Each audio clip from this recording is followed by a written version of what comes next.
Eksaktong alas 3 at 3 minuto ng umaga. Biglang nag-activate ang emergency alert system sa isang probinsya. Walang bagyo, walang lindol, walang kahit anong advisory. Pero lahat ng radyo at telebisyon, sabay-sabay nag-static.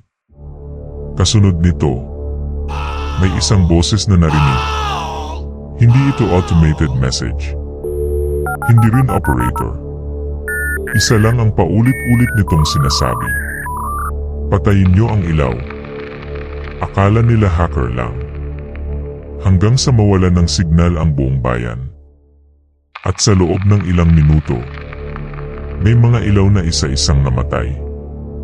Bago tuluyang mawala ang transmission, may huling narinig ang mga operator. Huli na ang lahat. Nakatingin siya.